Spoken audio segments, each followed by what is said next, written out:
శ్రీమద్ రామానుజాచార్యం పార్థసారథి సద్గురుం శ్రీమన్ అల్లాంచక్రవర్తి కృష్ణమాచార్య దేశికం శ్రీమద్ రఘునాథాచార్యం నానాశాస్త్ర విచారదం శ్రీమన్ మహామరంగంటి శ్రీరంగాచార్య పండితం శ్రీమద్ అభినవ వ్యాసం కందాడ వంశసంభవం శ్రీమద్ అప్పలాచార్యమార్యం రామాయణ శిరోమణిం శ్రీమత్ సంతానగోపాలాచార్యం ఆమ్నాయ పారగం శ్రీ వెంకటార్య అప్పకొండార్య మార్యౌ పితామహౌ ద్వౌ తాపసౌ శ్రీమద్వేంకటాచార్యమస్మద్భ్రాతరం చింతితార్థదం వారం వారం నమామ్యహం భక్త్యా గురుపరంపరాం.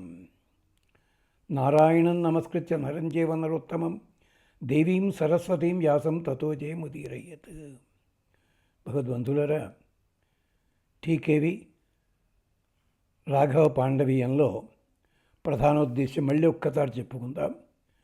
సరిగ్గా ఆ సంభాషణకి సమాంతరంగా ఉండే వేదమంత్రాలు కొన్ని చోట్ల వస్తాయి.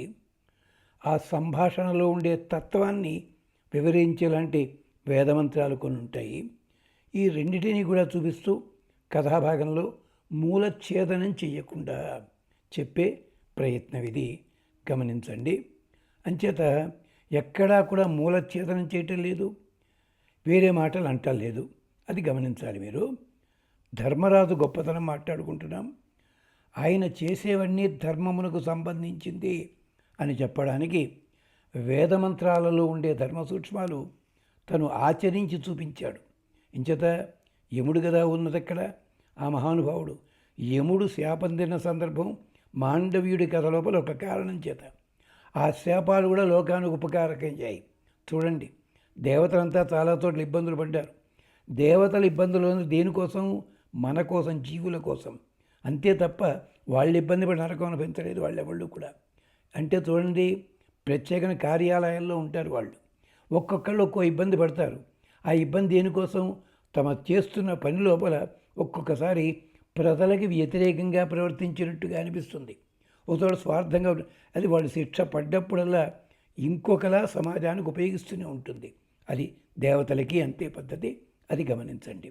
పరమ స్వార్థపరుడు అనుకోండి, వాడికి ఎలాగా హిరణ్యకశిపుడు, హిరణ్యాక్షుడు ఇలా ఉందో వాళ్ళకి ఇంటిగా పడుతుంది. నేను గొప్ప భక్తుణ్ణి అన్నాడు పెద్ద మనిషి రావణాసురుడు. నిజమే, 30 కోటి దేవతల చేత త్రికాల పాదవందనం చేయించుకున్నాను, రోజు కూడా 1,00,000 శివలింగాలకు అర్చన చేశాను. బాగుంది. ఏమైంది? పడిపోయాడు కదా దెబ్బతోటి. 100 గొడ్లను తిన్న రాబందు ఒక్క గాలివానకే గోవింద. ఇలా అవుతాయండి. కానీ యమధర్మరాజుకి ఎక్కడా అలాంటి స్థితి రాలేదు. గమనించండి, అది విశేషం అన్నమాట. అంటే యముడు ఎక్కడ కన్ఫ్యూజ్ అయ్యాడు, ఎక్కడ దెబ్బతిన్నాడు, ఆ కథ కంటే తర్వాత మాట్లాడుకు కథ వచ్చినప్పుడు దాని వివరం చెప్పుకుందాం మనం తప్పనిసరిగా. అక్కడ ఏమంటాడంటే, భగవంతుడా, నేను నిన్ను తప్ప ఎవరిని అడగనయ్యా అన్నాడు కదా ధర్మరాజు. అదే చెప్తున్నాడు. శిక్షేయం అస్మై దిత్సేయం శచీపతే మనీషిణే యదహం గోపతి శ్యాం. నేనే గనక నీ అంతటి వాడిని అయ్యున్నట్టయితే 10 మందికి క్షేమం కలిగిస్తానయ్యా. విరాటరాజు ఎదురుకుండా కూడా నిలబడి ఇదే చెప్పాడు. ఏమిటది? నువ్వు నాకేది కావాలో అది ఇయ్యి. తర్వాత నా దగ్గరకు వచ్చిన వాడు ఎవడైనా ఉంటే వాడికి తగినట్టుగా నేను ఇవ్వగలను, ఇస్తాను. వాడికి కూడా క్షేమం కలిగిస్తాను. నీతో పాటు అలాంటి క్షేమాన్ని నేను కలిగిస్తాను వాడికి. చెప్పుకున్నాం రఘుమహారాజు దగ్గర యాచన కోసం వచ్చేవాడు. యాచన బుచ్చుకు ఎడుతున్నాడు. ఇంకోడెవడో ఎదురయ్యాట. ఎక్కడికి ఎడుతున్నావురా? రఘుమహారాజు దగ్గరికి. ఏమిటి కావాలి నీకు? ఏదో ఫలం కోరు, అది నేను ఇస్తా కదా అంటే అంటే రఘుమహారాజు దగ్గర యాచన చేసిన వాడు ఇంకొక 10 మందికి ఇచ్చేలాగా ఉన్నాడనమాట. ఎంత గొప్పతనం అండి! దానము గొప్పతనం అది. అలాంటి దానం నేను ప్రార్థిస్తున్నాను అంటాడు. ఎందుకని? ఈ యాచనలో ఉండే దురదృష్టం నేను అనుభవించానయ్యా. ఏకచక్రపురంలో అనుభవించాను, మరో చోట అనుభవించాను. నిజమే. ఎంచేతంటే ఒక చెయ్యి చాచి అడిగినప్పుడు ఆ చెయ్యి చాచడంలో ఎంత కష్టం అవుతుందో ఎప్పుడైనా గమనించామా? ఇవ్వగలిగితే ముష్టి ఇవ్వాలి, కానీ ముష్టి అంటే తిడితే ప్రయోజనం ఉందండి. మనం ఏం చేస్తున్నాం? బలవంతాన్ని ఎవడెవడికో ఇచ్చుకుంటున్నాం. కానీ ఆకలికి తట్టుకోలేనివాడు, ఓ రిక్షా లాగినవాడు, వాడెవడో ఎక్కడో ₹1 ₹2 ₹10 అడిగితే వాడిని తిట్టుకోకుండా ఉంటాం మనం ఏం చేస్తున్నాం? ప్రతిదానికి లెక్కలు కడతామే. యాచన అంత కష్టం అవుతుంది. అది అతరణ వేదం చెప్తుంది. ఏమిటో తెలుసా? న కామేన పునర్మగో భవామి సంచక్షేకం పృశ్నిమేతాం ఉపాజే. నేను కోరిక వల్ల ఇంద్రుణ్ణి కాలేను, ధనపతిని కాలేను. ఎంచేత ఎవరిని అడగాలి, ఎవరి దగ్గరికి వెళ్ళి చేతులు దాచాలి, ఎవరిని అడిగి ప్రార్థించాలి? సుగ్రీవుడికి అక్కడ మహర్షి, మతంగ మహర్షి అలా శాపం పెట్టాడని ఉంది కదా, వారికి వెళ్ళి ఆయన కాళ్ళే పట్టుకుని మామిడి దంపతుల వారిని అనొచ్చు కదా.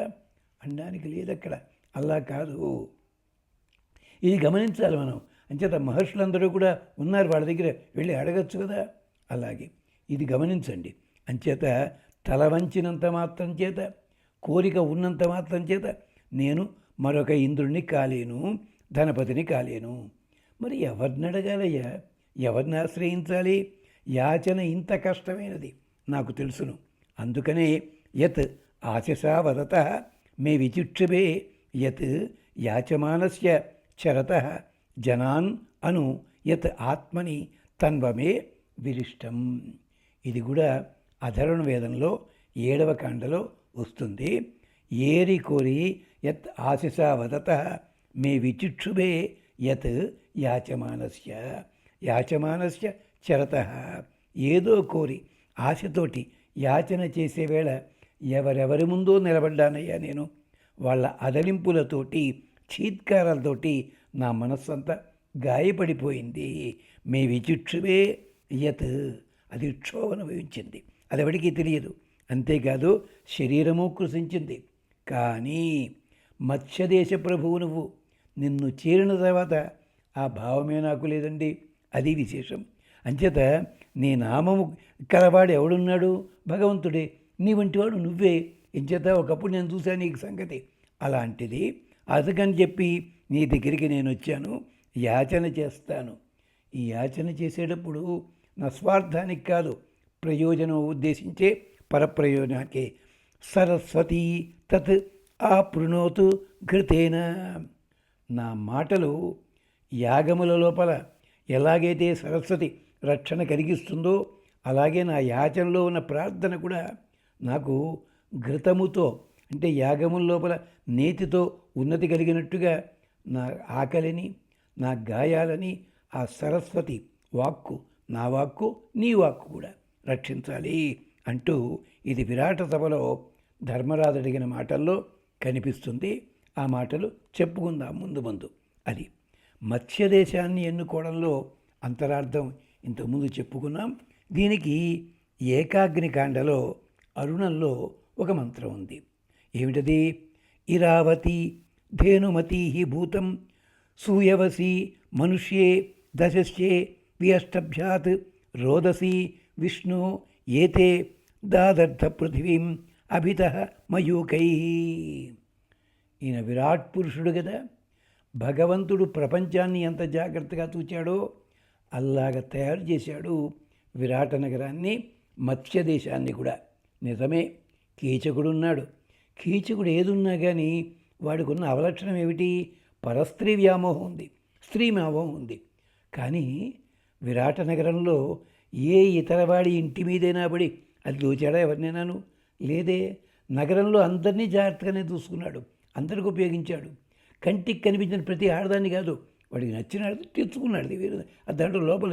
కానీ ప్రజల్ని మాత్రము ఎక్కడా ఇబ్బంది పెట్టలే.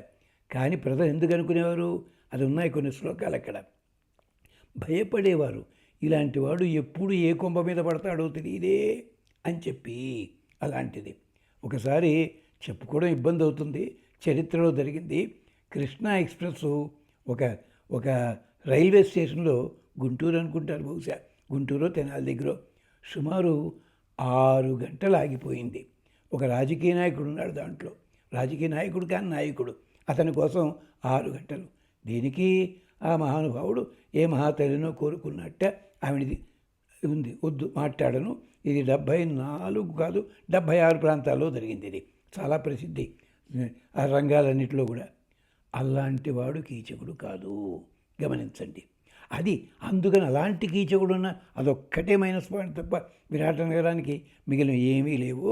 అందుకని అంచేత ఆ లోకం ఎలాంటిట? ఇరావతి ధేనుమతీ భూతం సూయవసి మనుషే దశస్యే. పరమాత్మ ఇది దివిని భువిని తన ప్రభావం చేత ఆపినట్టుగా విరాట్ రాజు కూడా అంతటా వ్యాపించిన కీర్తి కిరణాలున్నాయే దీనికి సంకేతము. ఇరావతి, ఈ దేశమంతా కూడా అన్నవంతము, అంతేకాదు ధేనుమతి పశుమంతము, అంతేకాదు సూయవసి మనుషే దశస్యే, యోగ్యత కలిగిన భోగాలన్నీ అనుభవించడానికి తగిన ఆవాసమైనది, సకల ప్రజలకి క్షేమకరమైనది ఈ భూమండలము. ఈ భూమండలాన్నంతటిని కూడా వ్యాపించి ఉండేదెవడు? సూర్య భగవానుడు తన కాంతి చేత. సూర్యులో అంతరాత్మ ఎవరండి అంటే జయసుధ సవిత్రమండల మధ్యవర్తి నారాయణ. ఆ నారాయణకి పేరేమిటి? విరాట్ పురుషుడు. అదే విరాట్ రాజు గారు. చూడండి, ఒక్క పదం లోపల ఎంత లోతైన అర్థం ఉంటుందో. వ్యాసుడు ఇంత గొప్పగా అంటే ఏమిటి? గంగవెల్లువ కమండలంలో ఈవిడేనా అంటాడు. అలాగ తన పదాల లోపల పెడుతుంటాడు వ్యాస భగవానుడు. అది విశేషం.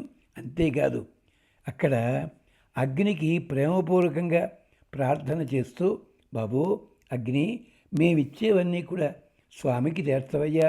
ధర్మరాజు ప్రార్థన కూడా అదే. యమాయ సోమం సునుత, బాబు అగ్ని కాస్త ఇదంతా కూడా ఈ సోమాన్ని యమునికి చేర్చవయ్యా దయచేసి. జుహుతా హవి యమం హి యజ్ఞో గచ్చతి, ఆ మహానుభావుడే మా యజ్ఞానికి వస్తాడు. మాకు రక్షణకి, నాకు కాదు మాకు 5గురికి +1 6గురికి కూడా రక్షణకు వస్తాడు. అగ్ని దూత అలంకృత, సాలంకృతుడవై ఉండి, అలంకారాలంటే అర్థం ఏంటి? తన వేషానికి తగిన అలంకారాలు. అటు ధర్మరాజు, భీముడు, అర్జునుడు, నకులుడు, సహదేవుడు అలంకారాలు చేసుకుని, అలం కరోతి అంటే తన సొంత అలం చాలు అనిపించాలట. అంతే, ఎంత రాసినా ఇంకా ఎలా కుదురుతుంది అది? అలాంటిది కాదు.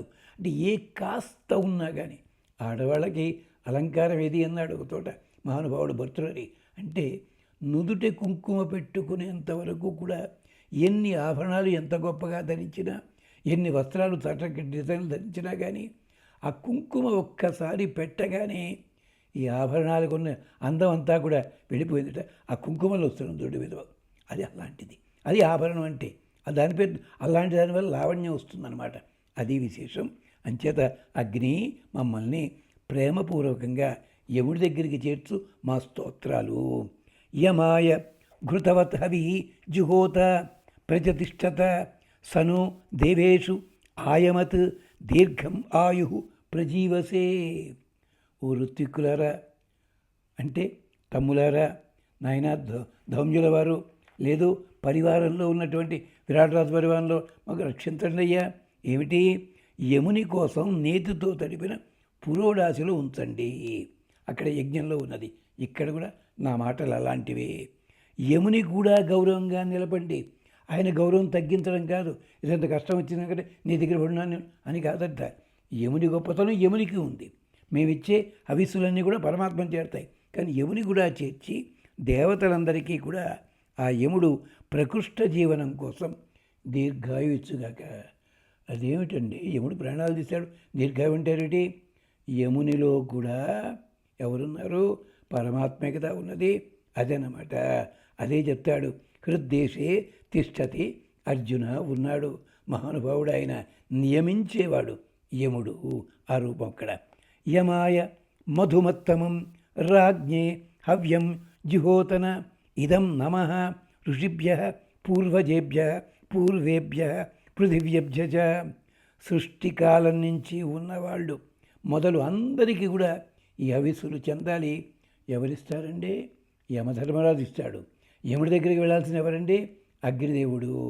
అందుకని అంచేత భీముడు వీళ్ళంతా వెనకాలే ఉన్నారు వరుసగా ఆ స్వరూపాలన్నీ. అందుకని వెళ్ళారు. అంటే 7 తరాల 21 తరాల 49 అలాగనమాట. అన్ని తరాలు అంటే 3 ఏళ్ళు అన్నారు. 3 ఏళ్ళు అంటే 3 ఏళ్ళు 21 కావచ్చును. 7 ఏళ్ళు అన్నారు. 7 ఏళ్ళు 49 చెప్పలేం మనది. అలాగనమాట. అంతేకాదు యముడు అనగానే మృత్యుదేవతగా భయపడతారు, కానీ అతడు ఆదిత్య స్వరూపుడు అని అంటారు. దీన్నే మళ్ళీ ఇంకో సందర్భంలో వివరంగా చెప్పుకుంటాం. ఇక్కడ ఇదం యమస్య సదనం దేవమానం యదుచ్యతే ఇయం అస్య ధమ్యతే నాడీరియం గీర్భి పరిష్కృత. ఇదిగోనయ్య యమసదనమన్నా అంటే నియమాలు నిప్పే సదనం ఇది. ఇదేమిటి? సాక్షాత్తు సూర్యమండలమే, ఆదిత్య స్వరూపమే. ఇంచేత యమస్య ధమ్యతే నాళీరియం గీర్భి పరిష్కృత.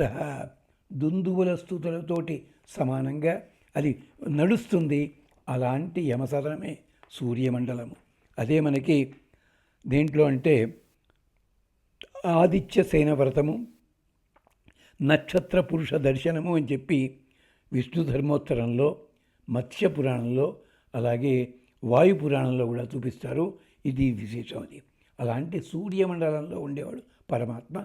సూర్యుని కుమారుడుగా యముడు వచ్చాడు. అది విశేషం అన్నమాట.